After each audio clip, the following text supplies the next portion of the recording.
Le protocole d'accord a été signé le 12 juillet 2017 avec l'ancien ministre de la Culture, Tahirou Barry. Sur les 12 points de revendication, 10 ont été satisfaits. Des accords qui étaient censés prendre effet au plus tard le 31 décembre 2017. Mais jusque-là, les dossiers sont toujours en souffrance au ministère de l'économie et des finances selon le Sinatract. Alors, le syndicat monte au créneau.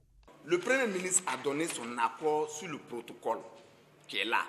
Et le ministre de la fonction publique a donné son accord parce que nous sommes des agents du ministère de la fonction publique et on a été mis à la disposition du ministère de la Culture. Donc, si le ministre de la Culture dit que nous méritons cette indemnité, il a signé. Notre ministre a signé et moi, en tant que représentant du Sinatract, j'ai signé. Donc, c'était au mois d'octobre. Donc, ça veut dire qu'on devait rentrer en position de ça et ça devait prendre effet le 1er janvier. Donc, ça veut dire avant même le discours du président. La dernière rencontre entre le Sinatract et le gouvernement date du 8 janvier dernier. Une rencontre qui a accouché d'une souris, ce qui renforce la conviction du syndicat sur la tentative de remise en cause des accords signés avec le ministre Tahirou Barry. Pour le syndicat, l'État est une continuité et un acquis reste un acquis.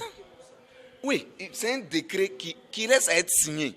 Le ministre de la fonction publique a signé, il a donné quitus. Le Premier ministre a donné quitus, qu'il n'y a pas de problème de nous donner l'indemnité.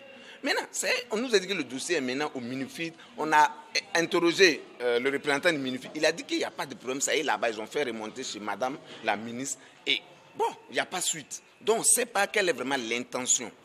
L'intention vraiment qui fait que ce dossier, il n'y a pas de suite. Considérant la décision du gouvernement de remettre à plat le dispositif de rémunération des travailleurs du public, afin de repartir sur de nouvelles bases, le Sinatract estime que leur accord a été signé bien avant cette décision. Il s'est dit toujours ouvert au dialogue, mais invite le gouvernement à respecter ses engagements s'il souhaite l'apaisement du Front social en 2018.